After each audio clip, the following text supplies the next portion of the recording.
ஒரு சில முக்கியமான அம்சங்களை இந்த இடத்தில் எனக்கும் உங்களுக்கும் ஞாபகமூட்டும் மிகவாக சுட்டிக்காட்டலாம் என்று நினைக்கின்றேன். அன்புள்ள சகோதரர்களே, நாம் இப்பொழுது தஅவா களத்தில் புதிதாக பேசுவதற்கென்று என்ன இருக்கிறது என்று கேட்கப்படுகின்ற ஒரு காலகட்டத்தில் இருந்து கொண்டிருக்கிறோம். என்ன ஒரு தலைப்பை எடுத்தாலும், என்ன விஷயங்களை நாம் பேசினாலும், ஏற்கனவே நாம் செவிமடுத்த, ஏற்கனவே நாம் அறிந்திருக்கக்கூடிய எல்லா விஷயங்களிலும் தான் பல தலைப்புகள் பலவிதமாக இன்று செய்யப்படுவதை நாங்கள் பார்க்கிறோம். இப்படிப்பட்ட ஒரு காலகட்டத்தில் எமக்கு இன்று படிக்க வேண்டிய நிறைய விஷயங்கள் இருந்தாலும் கூட அன்றாட வாழ்க்கையோடு சம்பந்தப்படுகின்ற விஷயங்களை பொறுத்தவரைக்கும் நிறையவே பேசப்பட்டிருக்கின்றன. படிக்கப்பட வேண்டிய விஷயங்கள் இருக்கின்றன. ஆனால் அன்றாட வாழ்க்கையோடு சம்பந்தப்பட்ட சட்ட ரீதியான சம்பந்தமான விஷயங்கள், அதே போன்று தர்பியா ரீதியான விஷயங்கள் என்று அதிகமாகவே பேசப்பட்டிருக்கின்றன. நான் ஒரு தலைப்பை இந்த இடத்தில் சொன்னேன் என்று சொன்னால் அதற்குள் என்னென்ன குர்ஆன் வசனங்கள் உள்ளடங்கும், என்னென்ன ஹதீஸ்கள் உள்ளடங்கும் என்பதை ஓரளவு பொதுமக்களால் கூட இன்று சொல்ல முடிந்த ஒரு நிலையில் நாங்கள் இருக்கிறோம். ஆனால் இன்றைக்கு கூடுதலாக சொல்லப்பட வேண்டிய விஷயம் என்ன தெரியுமா? மக்கள் குர்ஆனும் சுன்னாவும் தான் மார்க்கத்தின் அடிப்படை என்பதை விளங்கி வைத்திருக்கிறார்கள். குர்ஆன் சுன்னா அடிப்படையில் தான் நாங்கள் வணங்க வேண்டும், எமது அன்றாட வாழ்க்கையை அமைத்துக் கொள்ள வேண்டும் என்பதை தெரிந்து வைத்திருக்கிறார்கள். என்னென்ன விஷயங்களில் என்னென்ன சட்ட அடிப்படையில் செய்ய வேண்டும் என்று விளங்கி வைத்திருக்கிறார்கள். ஒரு காலத்தில் என்ன செய்ய வேண்டும் என்றுதான் கேள்வி வரும். இப்ப இப்படித்தானே செய்யணும் என்றுதான் இப்ப கேள்வி வருது. நிறைய கேட்கின்ற எப்படி கேள்வி கேட்கிறாங்க தெரியுமா? ஒரு காலத்தில் இதுல என்ன செய்யணும் என்றுதான் கேட்டார்கள். இப்ப கேள்வி வருகின்ற பொழுதே இதுல இப்படித்தானே செய்யணும், அப்படித்தான் என்ன செய்யறாங்க, கேள்வி கேட்கிறாங்க. காரணம் அவங்களுக்கு அது தெரியும், உறுதிப்படுத்திக் கொள்ள என்ன செய்யறாங்க, அதை கேட்கிறார்கள். அப்ப இன்றைய காலகட்டத்தில் எது அதிகமாக தேவை என்று நாங்கள் கொஞ்சம் தேடி பார்ப்போம் என்று சொன்னால், எமது வாழ்க்கையில் நாம் சொன்ன கேட்ட விஷயங்களை எந்த அளவுக்கு நடைமுறைப்படுத்திக் கொண்டிருக்கிறோம், எந்த அளவுக்கு நடைமுறைப்படுத்துகிறோம், எந்த அளவுக்கு அவற்றில் நாம் உயிரோட்டமாக இருக்கிறோம் என்பது போன்ற விஷயங்கள் தான் இன்று கூடுதலாக தேவையாக இருப்பதை நாங்கள் பார்க்கிறோம். தகவல்கள், அறிவு அவைகளெல்லாம் நிறைந்திருக்கின்றன. ஆனால் எந்த அளவுக்கு செய்கிறோம் என்பதை நாம் எடுத்து பார்ப்போம் என்று சொன்னால், அதிகமாகவே ஆர்வமுடையவர்களும் கூட செய்கின்ற விஷயத்தில் குறைவாகவே இருப்பதை நாங்கள் பார்க்கிறோம். அமுல்படுத்துகின்ற விஷயத்தில் நிறைய பின்தங்குவதை பார்க்கிறோம். என்னதான் கன்ஃபார்மாக இந்த மார்க்க உரை நாங்கள் முழுமையாக கேட்டு முடித்து விட்டோம் என்று வைங்களே, கேட்கின்ற பொழுதே இதனால் நாங்கள் மாற வேண்டும், இதனால் நாங்கள் கொஞ்சம் திருந்திக் கொள்ள வேண்டும் என்கின்ற எண்ணங்கள் நிறைய பேருக்கு இல்லை. நிறைய பேருக்கு இதனால் நாங்கள் கொஞ்சம் மாற்றமடைய வேண்டும், கொஞ்சம் திருந்த வேண்டும், கொஞ்சம் எங்கள் நிலைகளை மாற்றிக்கொள்ள வேண்டும் என்கின்ற கவலையோ என்கிற ஆர்வமோ அதிகமான பேருக்கு இல்லாமல் இருப்பதை நாங்கள் பார்க்கிறோம்.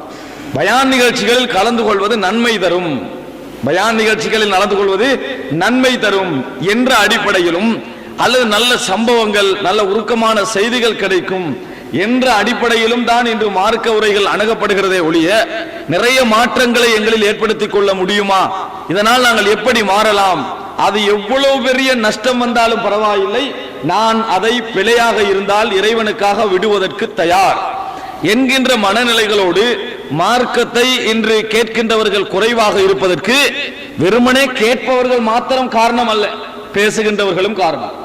பேசுகின்றவர்களும் காரணம். உள்ளத்திலிருந்து பேசுவதுதான் உள்ளத்தை போய் அடையும், உள்ளத்திலிருந்து பேசுவதுதான் உள்ளத்தை போய் அடையும். உள்ளத்தில் இல்லாமல் வாயிலிருந்து பேசுகின்றவர்கள் காதுகளை மாத்திரம்தான் போய் அடையுமே ஒழிய உள்ளங்களை என்ன செய்யாது, சென்றடையாது என்கின்ற ஒரு காரணமும் இருக்கிறது.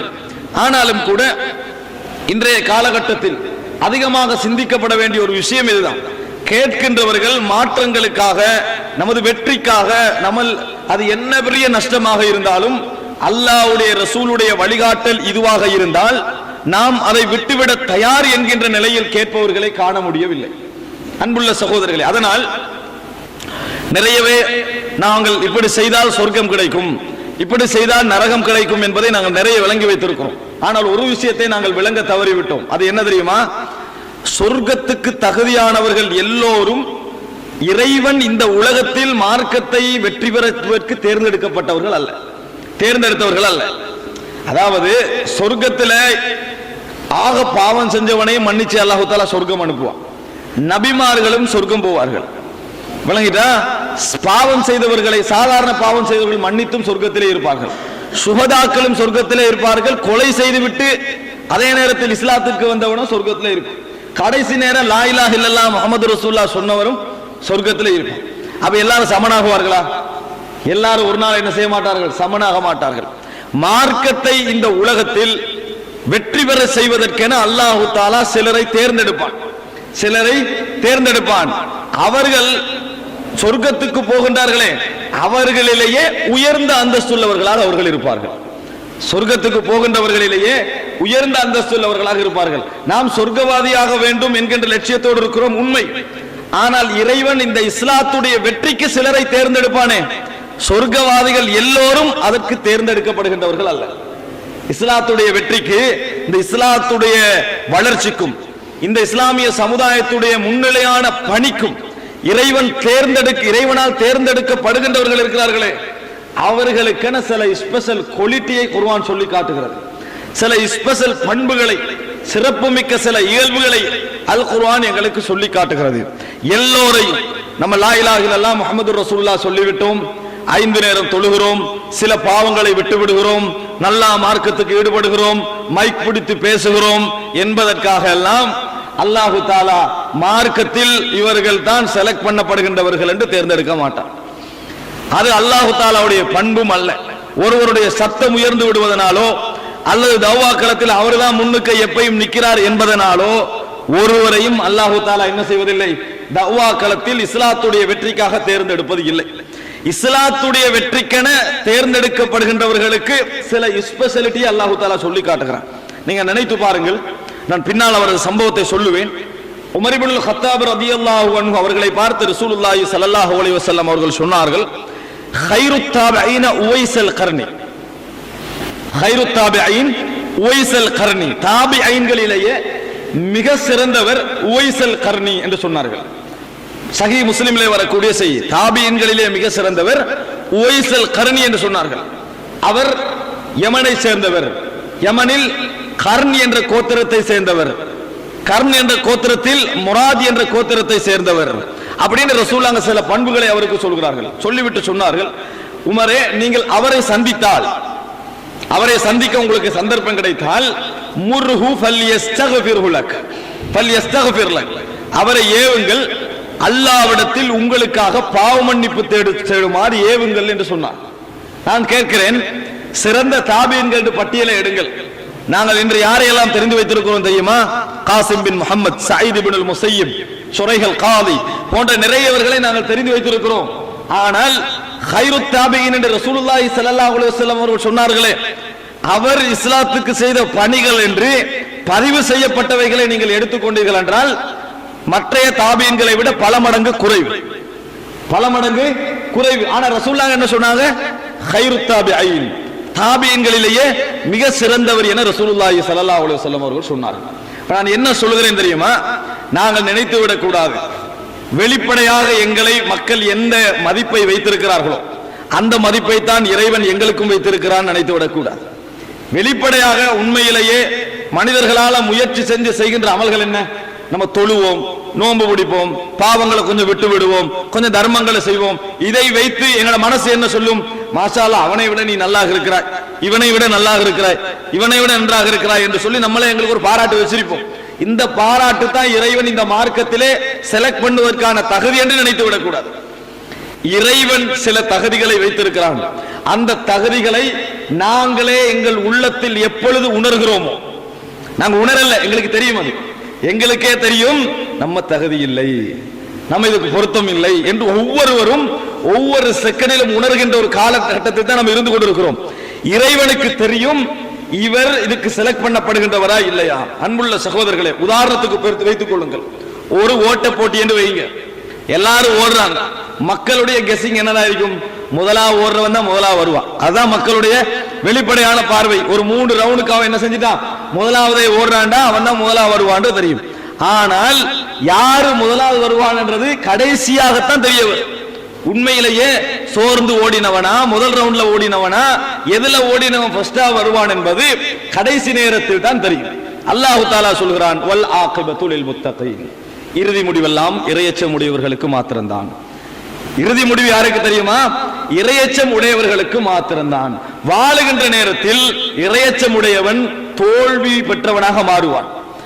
உண்மையிலேயே இஹ்லாஸ் உள்ளவன் விமர்சிக்கப்படுகின்ற நிலைக்கு மாறுவான். இரண்டாந்தரமானவனாக மாறுவான். தோல்வி அவனை சந்தித்துக் கொண்டெல்லாம் இருக்கும். ஆனால் இறுதி முடிவு என்ற ஒரு முடிவு இருக்கிறது.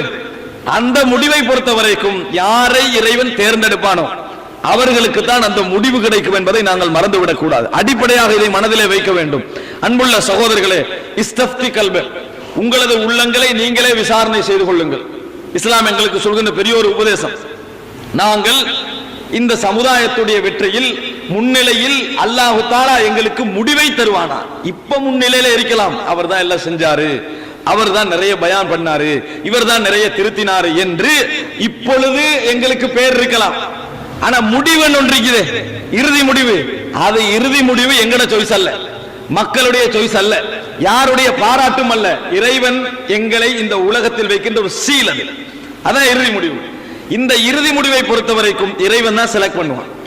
இறைவன் தான் செலக்ட் பண்ணுவான் என்பதை நாங்கள் மறந்துவிடக் கூடாது. அல்லாஹு தஆலா சொல்லுகின்ற ஒரு அழகான உபதேசத்தை பாருங்கள். என்ன? وَتِلْكَ الدَّارُ الْآخِرَةُ نَجْعَلُهَا لِلَّذِينَ لَا يُرِيدُونَ عُلُوًّا فِي الْأَرْضِ وَلَا فَسَادًا. இந்த உலகத்தில், அதாவது மறுமையுடைய உலகத்தை நாம் யாருக்கு வைத்திருக்கிறோம் தெரியுமா? இந்த உலகத்தில் உயர்வையோ அதை தொடர்ந்து குழப்பங்களையோ விரும்பாத மனிதர்களுக்கு தான் நாங்கள் மறுமையை ஆக்கி இருக்கிறோம். அப்படி என்றால் தொழுதவர்களுக்கு மறுமையை ஆக்கி இருக்கிறோம் சொல்லணுமா இல்லையா? நோன்பு பிடிச்சவங்களுக்கு ஆக்கி இருக்கிறோம், பாவங்களை விட்டவர்களுக்கு ஆக்கி இருக்கிறோம், அப்படிதான் சொல்லணும். அல்ல அதையெல்லாம் சொல்லாமல் வத்தில்க தாருல் ஆகிரா, மறுமை நாளை நாம் ஆக்கி இருப்பதெல்லாம் நஜ்அலுஹா லில்லதீன லா யுரீதுன உலுவன் ஃபில் அர்த், இந்த பூமியில் உயர்வை விரும்பாத மனிதர்களுக்கு ஆக்கி இருக்கிறோம். உயர்வை விரும்பாதவனா பதவியில இல்லாதவனுக்கு அர்த்தம் இல்ல. பதவிகளுக்கெல்லாம் பெரிய பதவி, ஹிலாபத் அபூபக்கர்லாம் பதவியெல்லாம் இருந்தாங்க, அதெல்லாம் அர்த்தம். அதுல இருந்தாலும் அதை விரும்பாதவனுக்கு, அதுல இருந்தாலும் அதில் விரும்பாதவனுக்கு ஆக்கி இருக்கிறோம். இல்லதீன லா யுரீதுன உலுவன் ஃபில் அர்தி வலா ஃபஸாத. ரசூலுல்லாஹ் அழகாக சொன்ன ஒரு ஹதீஸிலே வதராஹும், அதாவது நீங்கள் காணுவீர்கள் மக்களிலேயே இந்த ஆட்சி பொறுப்பை சிறந்த முறையில் யார் செய்வார்கள் தெரியுமா? அஷத்தஹும் கராஹியத்தன் லஹு, யார் மக்களிலே அந்த ஆட்சியை கடுமையாக வெறுக்கிறார்களோ, அந்த பதவி எனக்கு வேண்டாம் என்று சொல்கிறார்களோ, அவர்கள்தான் சிறந்த முறையில் ஆட்சி செய்வார்கள், அவர்கள்தான் சிறந்த முறையில் ஆட்சி செய்வார்கள் என ரசூலுல்லாஹி ஸல்லல்லாஹு அலைஹி வஸல்லம் அவர்கள் சொன்னார்கள். இப்ப அன்புள்ள சகோதரர்களே, விளங்கிக் கொள்ள வேண்டும், மறுமை நாளை இறைவன் இந்த உலகத்தில் உயர்வையும் அதை தொடர்ந்து குழப்பங்களையும் விரும்பாதவர்களுக்கு ஆக்கி இருக்கிறோம் என்று சொல்கிறான் என்றால், இறுதி முடிவு என்பதெல்லாம் எமது கையில் இல்லை. நாங்க நினைக்கிற மாதிரி முடிவு வரப்போவதும் இல்லை. இந்த உலகத்திலேயே எமது மேலோட்டமான சில குவாலிட்டிகளை பார்த்து நாங்கள் இவர்கள் தான் மார்க்கத்தில் முன்னிலை நிற்பார்கள், இவர்கள் மூலம் தான் அல்லாஹ் தஆலா வெற்றியை கொடுப்பான்னு நினைக்க கூடாது. அன்புள்ள சகோதரர்களை, உதாரணமாக வையுங்கள், இன்றைய இலங்கை ஒரு அமைதியற்ற ஒரு சூழலை சந்தித்துக் கொண்டிருக்கிறது. இதற்காக வேண்டி பாடுபடுகின்றவர்கள் யார்? உலமாக்கள் தங்களால் முடிந்த அளவுக்கு பேச்சுக்கள் மூலம், எழுத்துக்கள் மூலம் உண்மையையும் ஹக்கையும் முடிந்த அளவுக்கு விளங்கப்படுத்தி வருகிறார்கள். விளங்கப்படுத்துகின்றவர்களை சொல்லுகிறேன். முடிந்த அளவுக்கு அரசியல் தலைவர்களில் யாரெல்லாம் இந்த சமுதாயத்தில் அக்கறை உள்ளவர்களாக இருக்கிறார்களோ அவர்கள் கவனம் எடுக்கிறார்கள். சமுதாய தலைவர்கள், தனவந்தர்கள், அமைப்புகள் என்று அவரவர்கள் அவர்களுடைய பங்குகளை செய்து கொண்டிருக்கிறார்கள். இப்ப நாங்க முடிவை எதுக்குள்ள வச்சுக்கிறோம் தெரியுமா? ஒன்றோ உலமாக்கள் அல்லது அரசியல் தலைவர்கள் அல்லது சமூக அமைப்புகள், அவர்கள் மூலம் தான் அல்லாஹ் தஆலா வெற்றியை வைப்பான். அப்படியெல்லாம் இல்லை, அப்படியெல்லாம் இல்லை. எல்லாருக்கும் அல்லாஹ் தஆலா முயற்சிக்கு இடம் கொடுத்திருப்பான். முடிவு ஒரு பிச்சைக்காரன் கையால் அல்லாஹ் வச்சிருவான். முடிவு இருக்குதானே, அது ஒரு பிச்சைக்காரன் கையால் அந்த முடிவு அல்லாஹ் தஆலா வைப்பான். உலகமே இவரால் தான் எங்களுக்கு தீர்வு கிடைத்தது என்று கடைசி நேரத்தை சொல்ல வைப்பான்லாம். கடைசி நேரம் இருக்குது, அது அல்லாஹ்வுக்கு ஒரு பெரிய வேலையே இல்லை.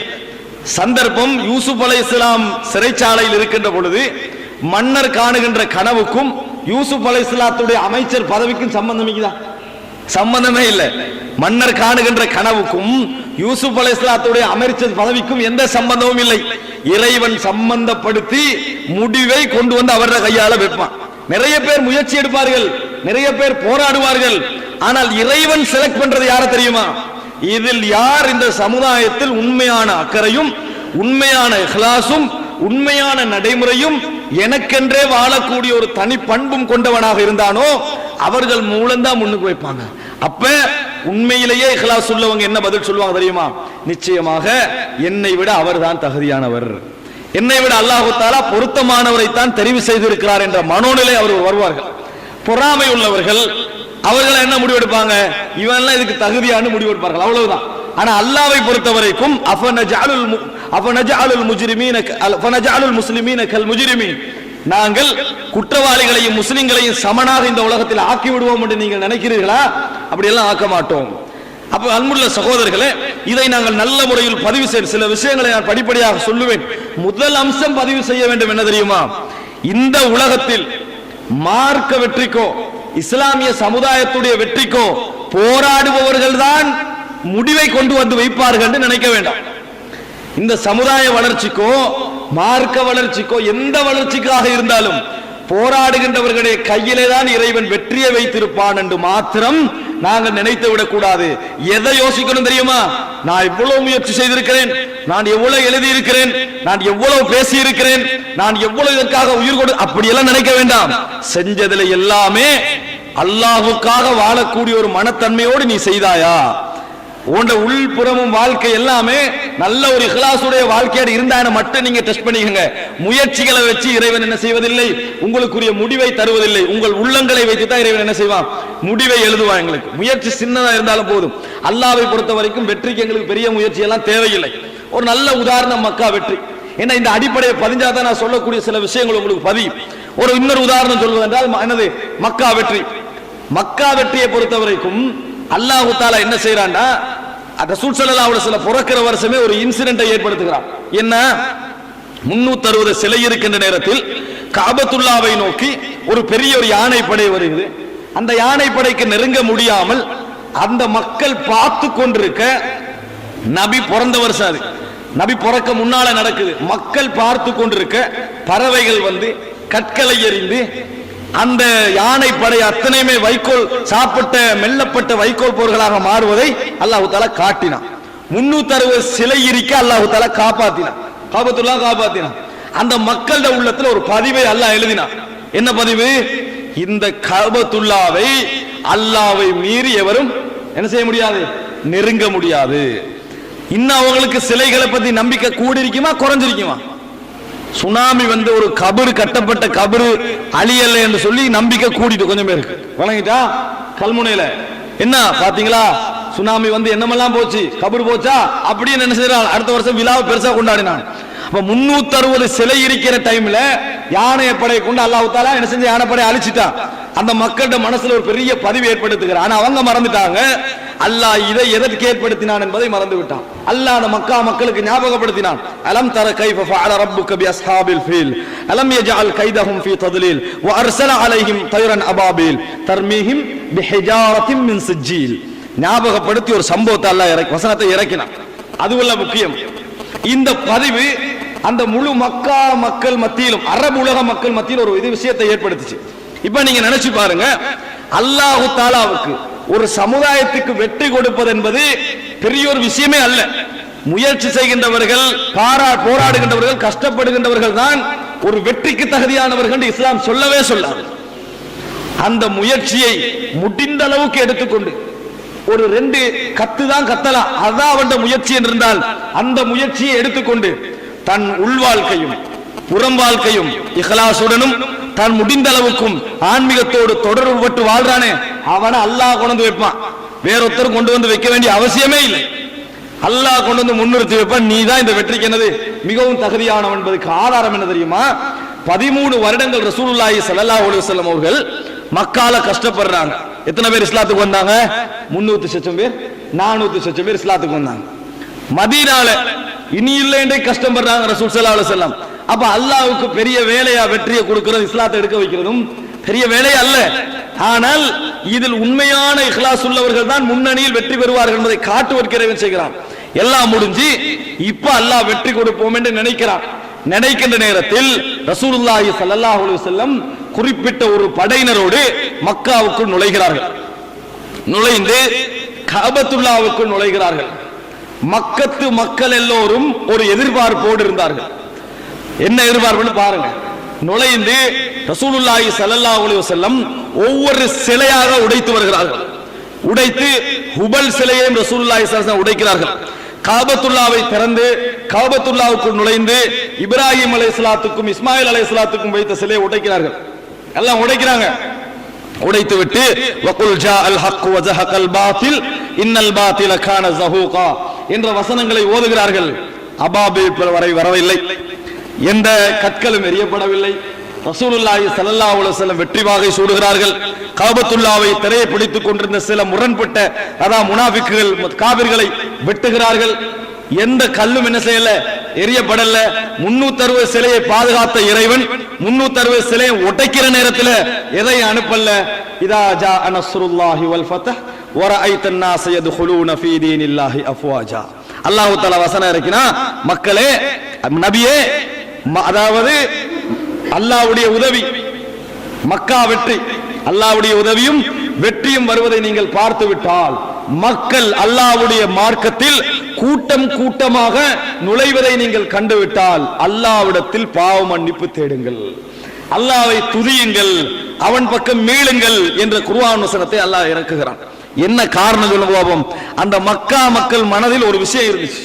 முஹம்மது அல்லாஹ்வுடைய தூதராக இருந்தார், அவர் இந்த கஅபத்துல்லாவுக்குள் நுழைவார், இந்த கஅபத்துல்லாவுக்குள் நுழைவார், அதை கைப்பற்றுவார். அல்லாஹ்வுடைய உதவிதான் அவருக்கு இறங்குமே ஒழிய எதிராக எதுவும் நடக்காது. எதை வச்சு அவங்க அந்த முடிவெடுத்தாங்க? யானைப்படை, யானைப்படையை வச்சு அவங்க முடிவெடுத்திருந்தாங்க. இந்த ஒரு சம்பவம் தான் மக்கா மக்கள் மத்தியில் லட்சக்கணக்கானவர்கள் இஸ்லாத்துக்கு வருவதற்கு காரணமாக இருந்தது. இந்த ஒரே ஒரு சம்பவம், அதான் அல்லாஹ் அஃப்வாஜா என்றார். கூட்டம் கூட்டமாக மார்க்கத்தில் நுழைவதை நீங்க கண்டா, பிரச்சாரம் அல்ல. மக்கா வெற்றி என்ற இன்சிடென்ட் அந்த அத்தனை மக்களை இஸ்லாத்துக்குள்ள நுழைத்தது. அப்ப நீங்க பெருமை அடிக்க கூடாது, நீங்க அல்லாஹ்விடத்தில் பாவ மன்னிப்பு தேடணும், நீங்க அல்லாஹ்விடத்தில் துதிக்கணும், நன்றி செலுத்த வேண்டும் என்று கூட சொல்லாமல் அல்லாஹ் பாவ மன்னிப்பு தேடுங்க, அல்லாஹ்வின் பக்கம் மீளுங்க, அல்லாஹ் சுப்ஹானல்லாஹ் என்று சொல்லுங்க. உங்களோட முயற்சியில டைம் முடிஞ்சாச்சு, உங்களோட முயற்சியுடைய டைம் முடிந்து விட்டது. அன்புள்ள சகோதரர்களே, இந்த ஒரு இன்சிடென்ட் தான் நிறைய பேர் இஸ்லாத்துக்கு வரதுக்கு காரணமா இருக்கு, வேற ஒரு காரணமே இல்லை. நிறைய பேர் இஸ்லாத்துக்கு வரது அதான் காரணம். ஆனால் இந்த காரணத்தின் பொழுது யாரை அல்லாஹ் முற்படுத்துவானோ அவர்களைத்தான் இறைவன் தேர்ந்தெடுத்திருக்கிறான் என்பது அர்த்தம். அந்த காரணம் ஒன்றைய வெற்றிக்கான ஒரு காரணம், இந்த சமுதாயத்துடைய தீர்வுக்கான ஒரு காரணம், இஸ்லாத்துடைய வளர்ச்சிக்கான ஒரு காரணம். அந்த காரணத்தில் அல்லாஹ் யாரை முன்னிறுத்துவான் என்று சொன்னால், இந்த போராட்டத்திலும் முயற்சியிலும் தனிப்பட்ட வாழ்க்கையிலும் இறைவனோடு உள்ள அவரது தொடர்பு, இறைவனோடு உள்ள அவரது உண்மையான தொடர்பு தான் அவரை சமுதாயத்திற்கு வெளிச்சம் போட்டு கொண்டு வரும் என்பதை நாங்கள் மறந்துவிடக் கூடாது. யூனுஸ் அலைஹிஸ்ஸலாம், அல்லாஹ்வை பொறுத்தவரைக்கும் முயற்சிகள் அல்ல முடிவுக்கான காரணம், முயற்சி எங்களுக்கு எதிர்பார்க்கிற அவ்வளவுதான், முடிவு இறைவனது கையில் தான் இருக்கிறது. யூனுஸ் அலைஹிஸ்ஸலாம் கோபித்துக் கொண்டு சென்றார், அல்லாஹ் தஆலா காட்டினா உங்களோட கோபத்துக்கு புறவு லட்சக்கணக்கான பேர் இஸ்லாத்துக்கு எடுத்து காட்டுறார். அவருடைய கோபத்துக்கு பின்னால அல்லாஹ் லட்சக்கணக்கான பேரை இஸ்லாத்துக்கு எடுத்தான்னு சொல்லி காட்டுறான். மிஅத அல்பின் அவ் யஸீதுன், 1,00,000க்கு மேற்பட்டவர்கள் இஸ்லாத்துக்கு வந்தார்கள். ஆனா அதுக்கு யூனுஸ் அலைஹிஸ்ஸலாம் காரணம் அல்ல, யூனுஸ் அலைஹிஸ்ஸலாம் காரணம் அல்ல. அன்புள்ள சகோதரர், ஏன் யூனுஸ் அலைஹிஸ்ஸலாம் அந்த வெற்றிக்கு காரணம் இல்லாமல் போனார்கள்? ஏன் யூனுஸ் அலைஹிஸ்ஸலாம் சொர்க்கவாதி இல்லையா? அவர் ஒரு நபி இல்லையா? அல்லாஹ்வுக்கு நெருக்கமானவராக இல்லையா? ஆனால் அந்த வெற்றிக்கு யூனுஸ் அலைஹிஸ்ஸலாம் காரணமா?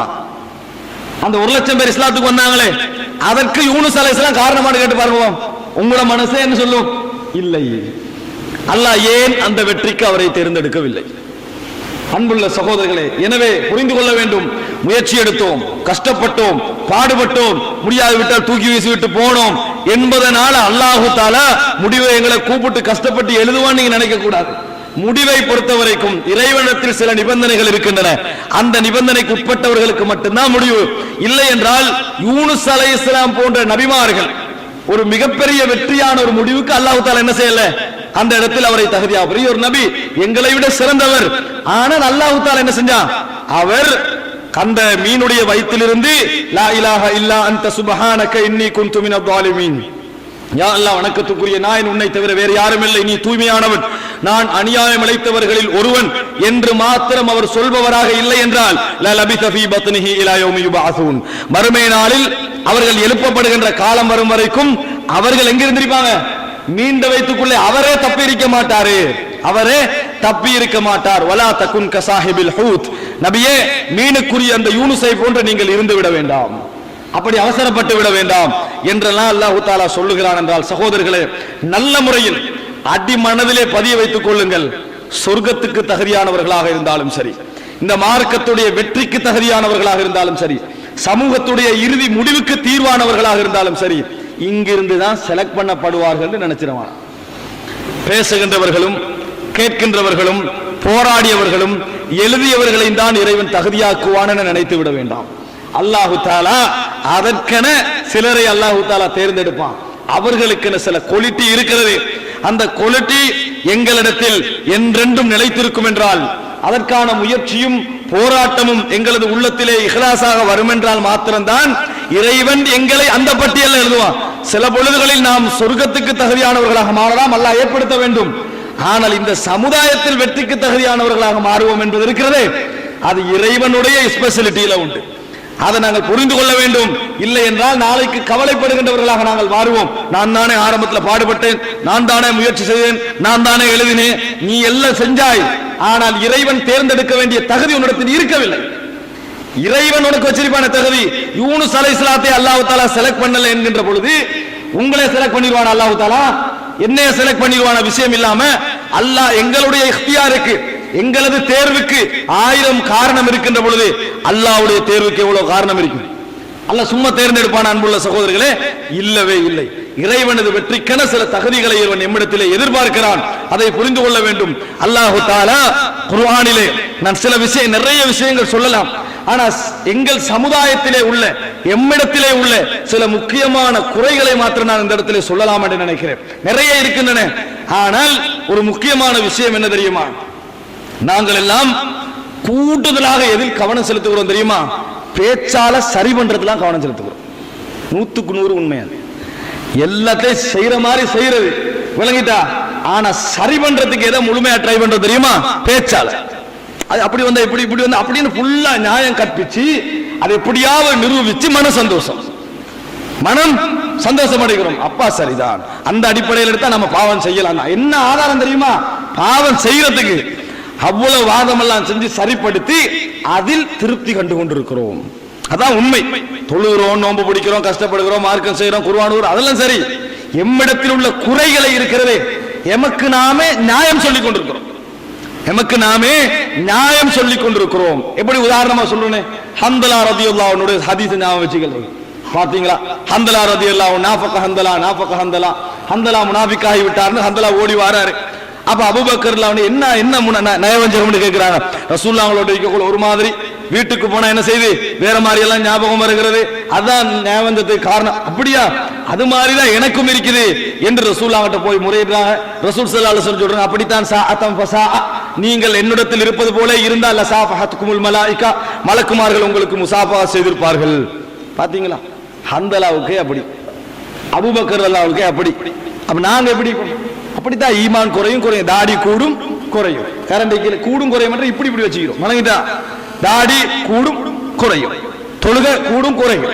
இந்த மாதிரி, அதாவது மனசுக்கு நியாயம். எதுக்கு நியாயம் தெரியுமா? அல்லாஹ்ட்ட இது அக்செப்ட் பண்ணப்படுமா இல்லையா என்பது எங்கள்கிட்ட பிரச்சனையே அல்ல. அரை நம்ம எப்படி இருந்தால் இறைவனுடைய வெற்றிக்கு நானும் நீங்களும் அருகதையாகுவோம் என்பதல்ல எங்கட பிரச்சனை. நம்ம சரிப்படுத்திக் கொள்வதில் தான் மிச்ச கவனம் செலுத்துகிறோம். உண்மை சகோதரர்களே, இது பெரிய ஒரு மாற்றத்தையோ வெற்றி எங்களுக்கு தரப்போவதில்லை. இதுதான் இன்றைக்கு நடந்து கொண்டிருக்கிறது.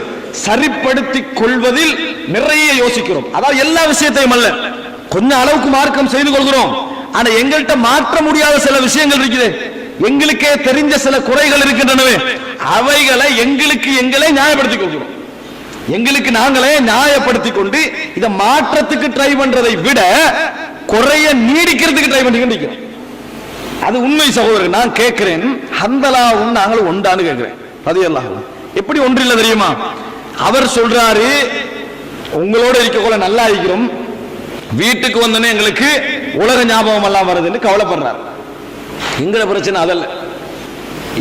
மார்க்க, அதாவது பள்ளியில இருக்கக்குள்ள அவருக்கு நல்ல மார்க்க சிந்தனை வருது, வீட்டுக்கு போன உடனேயே எங்களுக்கு அந்த கவலை வருது இல்லைன்னு ஓடிக்கொண்டு வராரு. எங்கிருந்து? வீட்டிலிருந்து ஓடிக்கொண்டு வராரு. நம்மட பிரச்சனை தெரியுமா?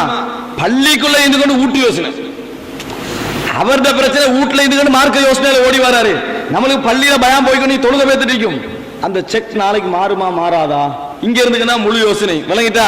அதுக்கு பிறகு என்னது பிரச்சனை, போன் வரும், அடுத்த பயான் முக்கியம், போ நம்ம நோய்கள் விளங்கிட்டா. அடுத்தது கடைசி பொருள் ரெக்கார்டிங்ல கட்டிக்கலாம் தானே, சிடி வரும் தானே. உதாரணமா நம்மளோட விஷயம் எல்லாம் என்ன தெரியுமா, பள்ளிக்குள்ள இருந்து உலக யோசனை ஃபுல்லா நம்மளும் ஹண்டலாம் உண்டா, நாங்களும் ஹண்டலாவும் உண்டா. அவருக்கு பள்ளியில இருந்தா மார்க்க யோசனை உலக யோசனை வருவதில்லை. அவருடைய கவலை என்னன்னா வீட்டுக்கு போனா மார்க்க யோசனை வருவதில்லைன்னா அவருடைய கவலை. எங்கட கவலை என்ன தெரியுமா, பள்ளிக்குள்ள இருந்துட்டு உலக கவலை, உலக யோசனை. நாங்களும் ஹண்டலாம் உண்டுன்றோம். அவர் எங்கிருந்து கொண்டு ஓடி வராரு, 40 ஹண்டலாண்டு பள்ளிக்குள்ள இருக்குன்னா நம்மளுக்கு 40 ஹந்தலா ஞாபகம் வரதே பள்ளியில வச்சுதான். வீட்டுல யாருக்கா 40 ஹந்தலா ஹதீஸ் ஞாபகம் வந்தீங்களா, வரல. வீட்டுல யாருக்கா 40 ஹந்தலா அப்படி ஞாபகம், இங்க 40 ஹந்தலா ஞாபகம் வருது ஹதீஸ். ஏன் இங்க இருந்துக்கிட்டே நம்மளுக்கு ஊட்டி யோசனை போகுது. அவருக்கு ஞாபகம் வந்த இடம் எது தெரியுமா, வீட்டுல வச்சு நம்ம இப்படி இருக்கிறோமே என்று வீட்டுல கவலை வந்து பள்ளிக்கு ஓடி வராரு. எங்களுக்கு இங்கிருந்து சொல்ல கூடதான் 40 ஹந்தலா ஹதீஸே என்ன செய்யுது ஞாபகம் வருது. ஆனால் இந்த ஹதீஸை வச்சு சிகரெட் குடிக்கிறதுக்கு நியாயப்படுத்துறவங்க நியாயப்படுத்துறாங்க. மார்க்க சேவை செஞ்சுக்க என்னதான் இருந்தாலும் அல்லாஹ் தஆலா மார்க்க சேவையை வச்சு நம்மளை என்ன செஞ்சிருவான், மன்னிச்சிருவான். சுபஹு தொழாம 5 நேரம் தொழாமைக்கிறேன், அதை ஞாபகப்படுத்திக்கிட்டு இருக்கிறான். தொடர்ந்து படம் பார்த்துட்டு இருக்கிறவன் அதுக்கு இந்த ஹதீஸை ஞாபகம் வச்சிருக்கிறான். சாராயம் குடிச்சிட்டு இருக்கிறவன் அதுக்கு இந்த ஹதீஸை ஞாபகம் வச்சுக்கிட்டு இருக்கிறான். 40 ஹந்தலாவை விளங்கிட்டா. யார் யார் என்னென்ன பாவம் செய்யறாங்களோ அத்தனை பேரும் 40 ஹந்தலான ஹதீஸ் தான் செய்யறாங்க, ஞாபகம் வச்சுக்கிட்டு இருக்கிறான். நான் கேட்கிறேன், சில பாவங்களை நீங்கள் விடாமல் போராடுகின்றவர்களாக இருக்கலாம். ஆனால் அந்த போராட்டத்துடைய வீரியம் இருக்கிறது, அது இறைவன் அளப்பான். அந்த வீரியத்தை இறைவன் அளப்பான். உங்களுக்கு அல்லாஹ் நீங்கள் மன்னிக்க முடிந்தவரா இல்லை என்பது அல்லாஹ் முடிவெடுப்பான். ஆனால் எங்கட வாயால எப்பொழுதும் அதை நியாயப்படுத்த கூடாது. நியாயப்படுத்துறதுல இப்படி ஒன்று இருக்குது, பிழை என்றதை நான் மறுக்கல, அப்படி ஒரு பேச்சு கொஞ்சம் பேருக்கிறான்.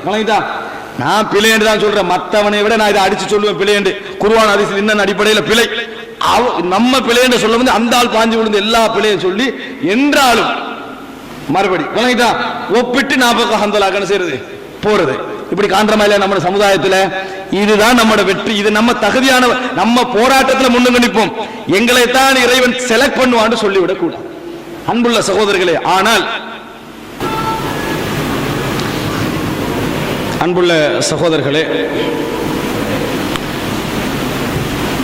நாங்கள் புரிந்து கொள்ள வேண்டிய மிக முக்கியமான அடிப்படையான விஷயம் அதுதான்.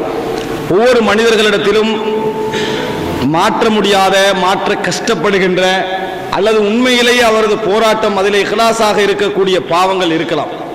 இல்லாத மனிதர்கள், நபித்தோழர்கள், சிறந்த தாபீன்களுடைய காலத்திலே தவிர அவர்களிலும் கூட இருந்திருப்பார்கள்.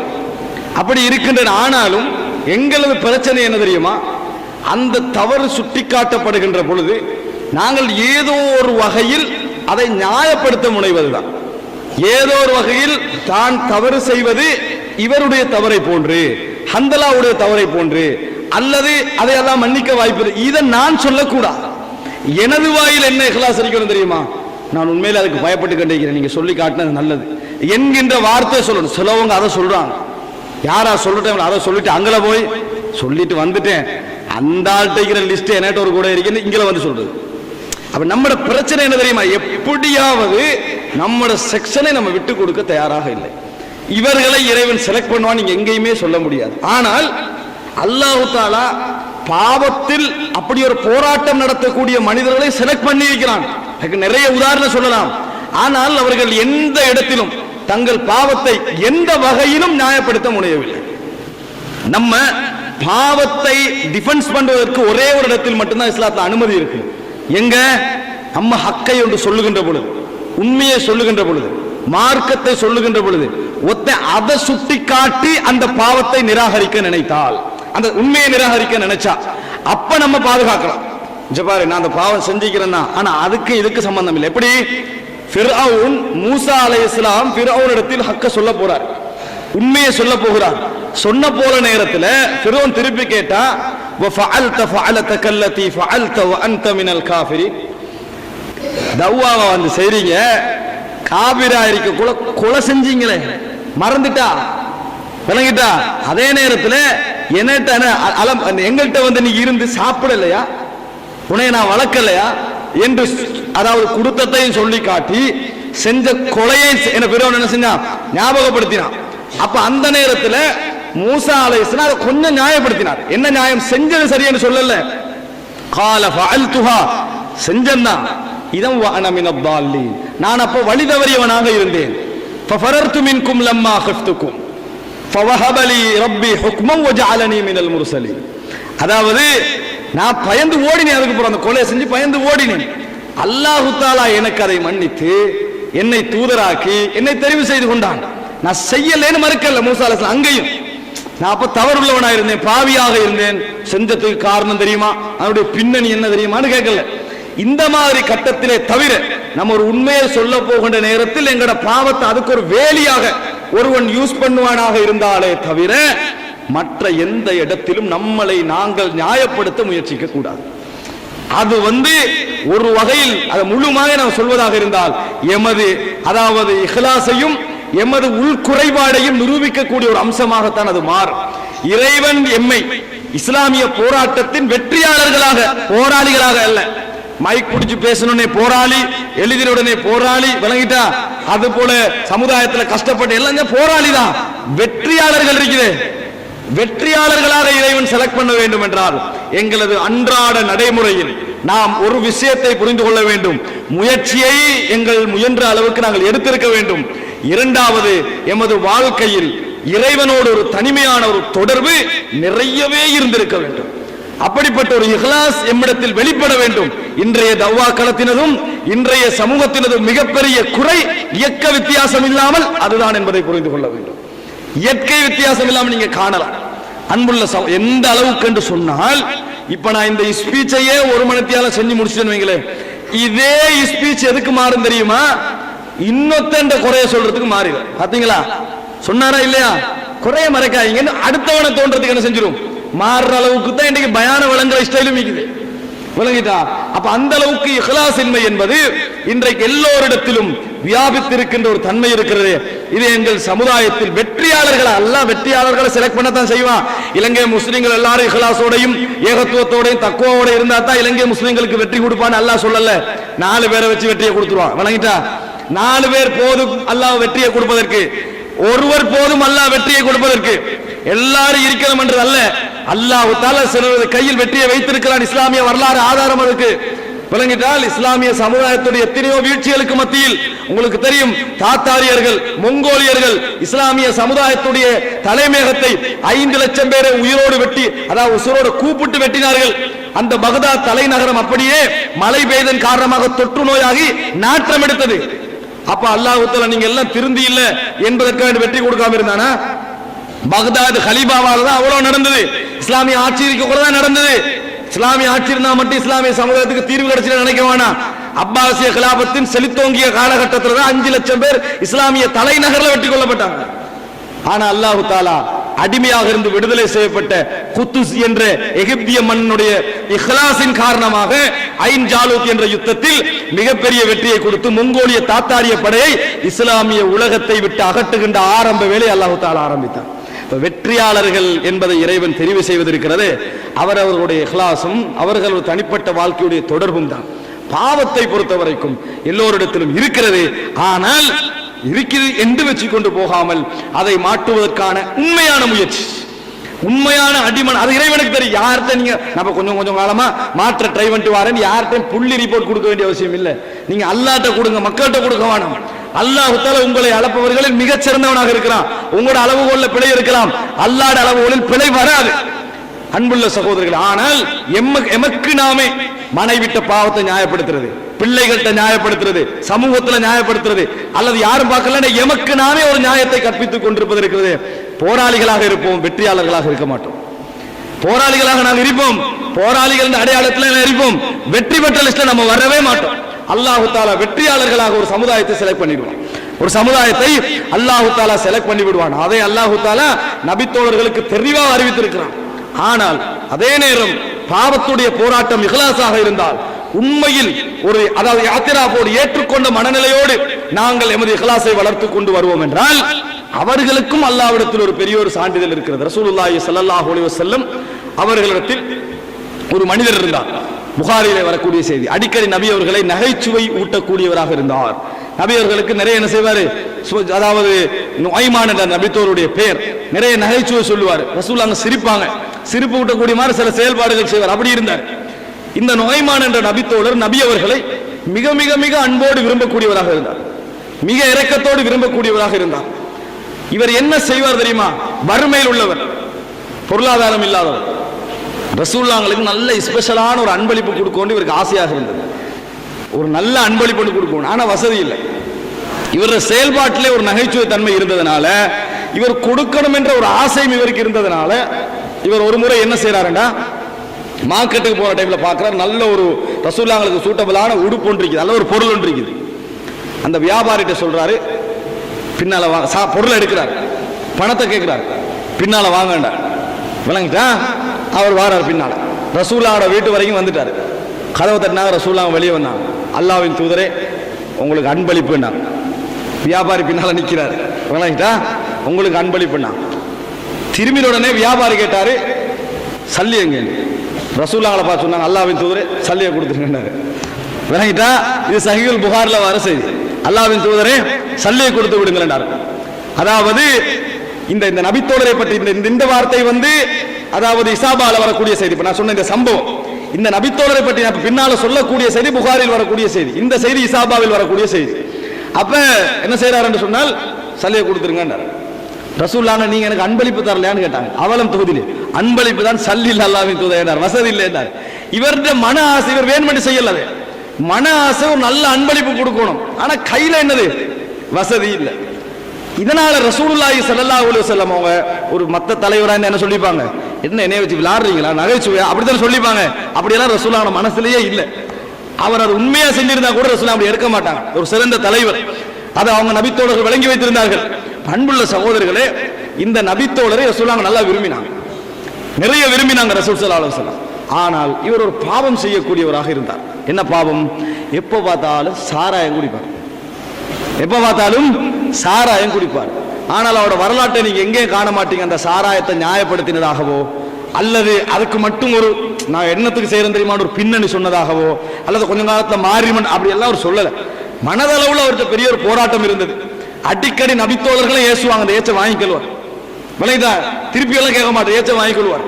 அடிக்கடி ரசூலுல்லாஹ்வுக்கு முன்னால கொண்டு வந்து நிறுத்தப்பட்டு தண்டனை கொடுக்கப்படுவார். சாராயத்துக்கான தண்டனை கசையடியும் விழும். மக்கள் சில நேரத்தில் செருப்பாலையும் அடிப்பாங்க, கையாலையும் அடிப்பாங்க. இதான் சாராயத்துக்குரிய தண்டனையா இருந்துச்சு. ஏன்? அந்த சமூக ரீதியாக பரிஷ்கரிக்கப்பட வேண்டும் என்பதற்காக ரசூலுல்லாஹ் மனவேதனைப்படுவார்கள். அப்ப இப்படியே தொடர்ந்து நடக்குது. பல்லமுறை கொண்டு வரப்பட்டு இத மாதிரி ஒரு முறை என்ன செய்ய மறுபடி கொண்டு வரப்படுறார். இவர் அவ்வளோ அல்லாஹ்வுடைய தூதரை விரும்பி ஒரு நபித்தோழருக்கு நடந்த ஒரு சம்பவம். இவர் அந்த இடத்துல மறுபடி அடிக்கப்படுகின்ற நேரத்தில் உமர் ரலியல்லாஹு அன்ஹு கோபம் வருது. கோபம் புகாரில வரக்கூடிய செய்தி உமர் என்று வரல, ஆனா பின்னால வரக்கூடிய அறிவிப்புகள்ல வருது. ஒரு மனிதர் சொல்றாரு, உமர் ரலியல்லாஹு அன்ஹு தான். என்ன சொல்றாரு தெரியுமா? அல்லாஹ் இவரை லஅனஹுல்லாஹ், லஅனத்துண்டாட்டி வருது. மா அக்ஸர மா யுதா இல நபி ஸல்லல்லாஹு அலைஹி வஸல்லம். எத்தனை முறை கொண்டு வரப்படுறாரு? ஒரு முறையா, ரெண்டு முறையா, மூணு முறையா அப்படின்னு உமர்லாம் சபித்தார்கள். உடனே ரசூலுல்லாஹி ஸல்லல்லாஹு அலைஹி வஸல்லம் சபித்தவரை பார்த்து திரும்பினாங்க, சபித்தவரை பார்த்து திரும்பினாங்க. லா தசுப்பா, ஏச வேண்டாம், அவரை ஏச வேண்டாம். மா அலிம்து இல்லா அன்னஹு யுஹிப்புல்லாஹ வ ரசூலஹு, நான் அவரை அறிந்ததெல்லாம் அல்லாஹ்வையும் அவனது தூதரையும் விரும்பக்கூடிய ஒரு மனிதராகத்தான். நான் அவரை அறிந்ததெல்லாம் அல்லாஹ்வையும் அவனது தூதரையும் அதிகம் அதிகம் நேசிக்கக்கூடிய மனிதராகவே நான் அவரை கண்டிருக்கிறேன். ஏச வேண்டாம். வலா தகுன் அவுன ஷைத்தானி அலா அஹீக்கும், உங்கள் சகோதரருக்கு எதிராக ஷைத்தானுக்கு துணை போக வேண்டாம். உங்கள் சகோதரருக்கு எதிராக ஷைத்தானுக்கு துணை போக வேண்டாம் என ரசூலுல்லாஹி ஸல்லல்லாஹு அலைஹி வஸல்லம் அவர்கள் சொன்னார்கள். என்றால் அதாவது பாவத்தை வச்சு ஒருவனை நையாண்டி செய்கிறானே அவனிடத்திலும் இஹ்லாஸ் இருக்கணும். நம்ம தூய்மையானவனாக இருந்து மற்றவனை விமர்சிக்கிறாங்களே அவர்களும் கவனமாக இருக்க வேண்டும். அவர்களுடைய இஹ்லாஸ் கவனமாக இருக்க. ரசூலுல்லாஹ் என்ன சொன்னாங்க? நீங்க ஷைத்தான்ட உதவியாளர்களாக மாறிடுவானா. நீங்க சபிக்க சபிக்க உங்களை அவர் விரும்புறாரு, நீங்க சபிக்க சபிக்க அவர் தூரமாகிடுவார். தூரமாகினா அவர் யாரு நபரா மாறுவாரு? ஷைத்தானுடைய நபரா என்ன செஞ்சிருவாரு? மாறிடுவார். எனவே ஷைத்தானுக்கு துணையாக நீங்கள் போக வேண்டாம். ரசூலுல்லாஹி ஸல்லல்லாஹு அலைஹி வஸல்லம் அவர்கள் சொன்னார்கள். இப்படியும் ரசூலுல்லாஹி ஸல்லல்லாஹு அலைஹி வஸல்லம் மன்னித்திருக்கிறார்கள்.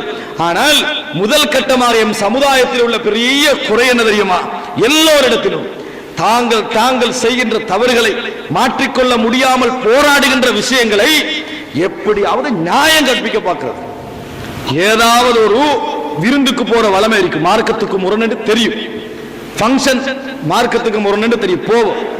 வீட்டுக்கு வந்த உடனே மனைவிக்கு 1000 சட்டம் போட்டு அங்க போகாத இங்க போகாத, இது ஹராம் இது பிதத்துன்னு சொல்லி விளங்கிட்டா நம்ம போயிட்டு வருவோம். நீங்க போன எனக்கு கேள்விப்பட்டுச்சு என்று மனைவி சொன்ன உடனேயே எல்லா கணவன்மாருக்கும் முதலாவது உதிக்கிற என்ன சொல்லுங்க பாபம், எப்படி நியாயப்படுத்துறது, இல்லதான் நம்ம செஞ்சிருக்க கூடாதான் அப்படி என்று சொல்கின்றவர்களை காணவே மாட்டீங்க. அப்படி சொல்றவங்களையும் பிழைதான் சரிதான் ஆனால் அப்படி என்று சொல்றவங்க தான் காணுவீங்க. ஆனால் பின்னால் ஒரு விளக்கம் என்ன செய்யும் போகும். அல்லது ஜவாரே உன்னே மாதிரி இல்லைனா நீ வீட்டுக்குள்ள இருக்கிற, நீ சாப்பாடுக்கு போகாட்டியும் எந்த பிரச்சனை இல்லை, நான் போகலேண்டா மாச சல்லி வர கரண்ட் பில் கட். இதான் நம்மட விளக்கம். மனைவி என்ன யோசிப்பா தெரியுமா, உள்ளத்தால இவ்வளவுதான் இவட மார்க்கம், இவ்வளவுதான் இவட மார்க்கம்.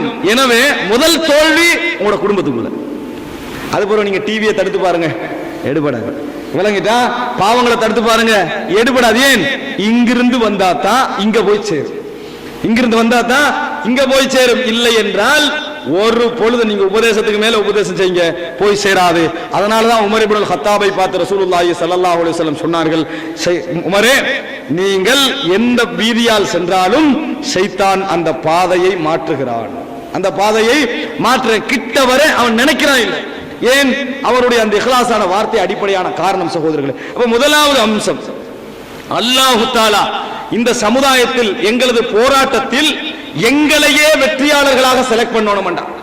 இந்த வெற்றி தான் சகோதரர்களே எங்களுக்கு சந்தோஷம் தார இடம், எழுத்தல்ல.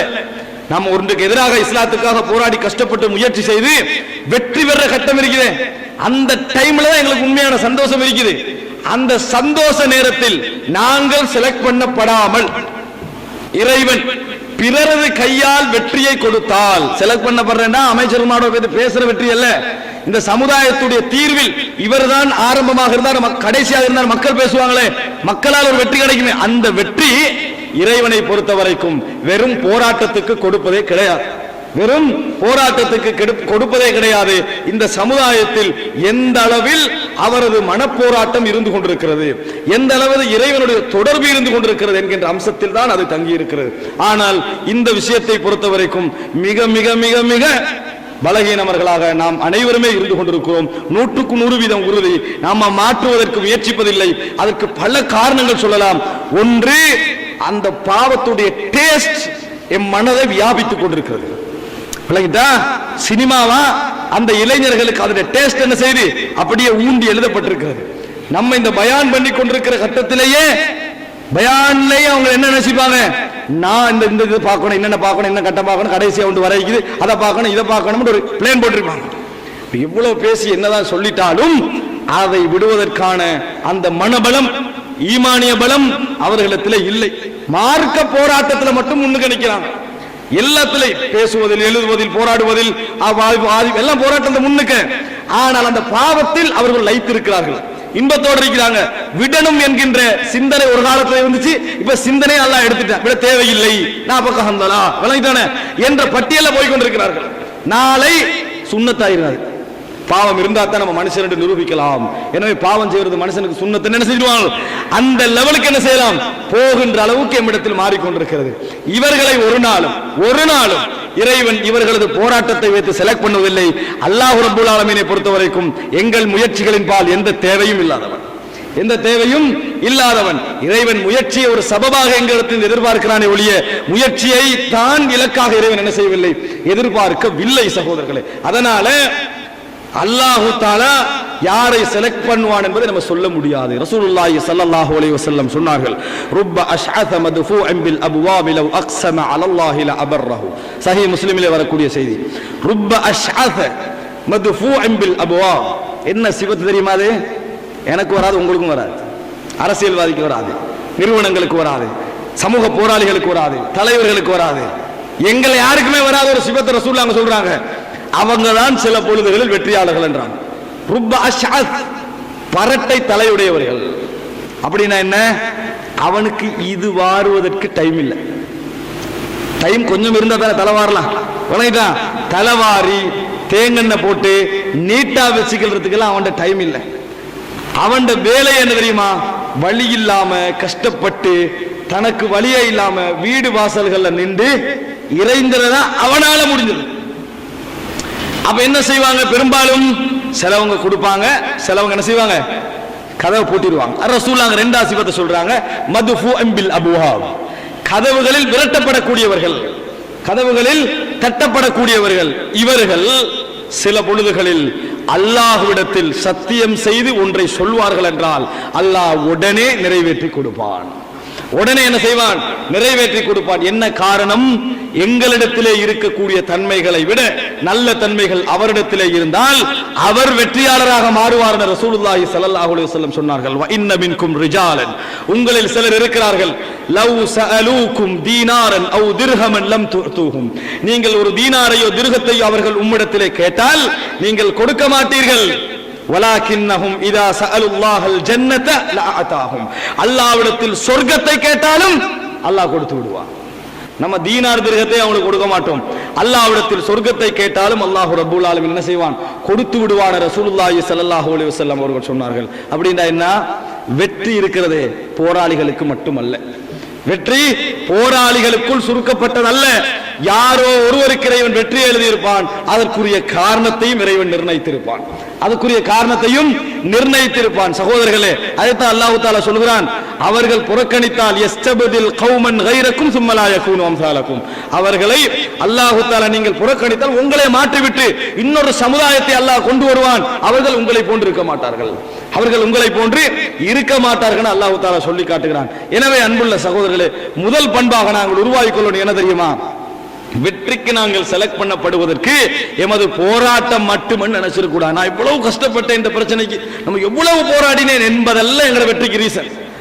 நம்ம போராட்டத்திலும் எழுத்திலும் என் வாழ்க்கையோடு எவ்வளவு சம்பந்தப்பட்டிருந்தது, அது இஹ்லாஸும் எவ்வளவு சம்பந்தப்பட்டிருந்தது, இறைவனோடு அந்த தொடர்புக்கும் எமக்கும் எவ்வளவு கெப் இருந்தது என்ற பதில் தான் எமது வெற்றி என்ன செய்கிறது?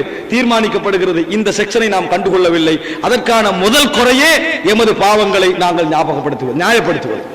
அந்த பாவங்களை நாமே எமக்கு நியாயப்படுத்திக் கொண்டிருப்பது முதல் குறை என்பதை நாங்கள் மறந்து விடக்கூடாது. இரண்டாவது என்ன தெரியுமா? எம்மிடத்தில் உள்ள குறைகள் மிக முக்கியமான குறை, எந்த நலவுக்கான கூலியையும் இந்த உலகத்தில் எதிர்பார்க்கிறோம். இன்றைக்குள்ள விஷயங்களை சொல்றேன், எந்த நலவாக இருந்தாலும் அது தவாக்கள மார்க்க பிரச்சாரம் எழுத்து என்ன ஆய்ந்தாலும் அவசரமாக அதனது கூலியை இந்த உலகத்தில் எதிர்பார்க்கிறோம். பணக்கூலியல் அதை எதிர்பார்க்கல. எதை எதிர்பார்க்கிறோம்? பாராட்டு, புகழ், பெயர், லேபல். விளங்கிட்டா? அதுக்கு ஒரு நியாயம், அதுக்கு ஒரு நியாயம். அன்புள்ள சகோதரர்களே, இந்த நியாயங்கள் எல்லாம் இருக்குது. நேரடியாக கேள்வி கேட்டா உலக ரீதியாக நிக்காது, மார்க்கத்திலே நிக்காது. நேரடியாக பேசினாங்கன்னு சொன்னா சும்மா போலியாக என்ன செய்கிறார்கள்? தமது பதவிகளை வைத்துக் கொள்வதற்காக, தம்மை அடையாளப்படுத்திக் கொள்வதற்காக சாதாரண தனி மனிதன் தொடக்கம், பேச்சாளர்கள் தொடக்கம், உலமாக்கள் தொடக்கம், சமூக ரீதியாக வரைக்கும் பிரபல்யம் என்கின்ற விஷயத்தையும் அதனது புகழ் என்ற மார்க்ஸையும் அவசரமாக இந்த உலகத்துடைய நலவுகளை நாம் எதிர்பார்த்துக் கொண்டிருக்கிறோம். அன்புள்ள சகோதரர்களே, இது மிக புனித ரசூலுல்லாஹி ஸல்லல்லாஹு அலைஹி வஸல்லம் சொன்னார்கள் நபி தோழர்களை பார்த்து, இன்னக்கும் ஃபீ ஸமன், நீங்கள் இருக்கின்ற காலம் இருக்கிறதே, கதீருன் உலமாஉக்கும் வ கலீலுன் குதபாஉக்கும், உங்களிலே உள்ள உலமாக்கள் அதிகமாக இருக்கிறீர்கள், உங்களில் உள்ள பேச்சாளர்கள் குறைவாக இருக்கிறீர்கள். ரசூலுல்லாஹ் சொல்றார், அதாவது படித்து அமல் செய்த போராளிகளும் நல்ல தியாகிகளும் உங்கள நிறைய இருக்கிறீங்க, பேசுறவங்க குறைவு, பேசுறவங்க குறைவு.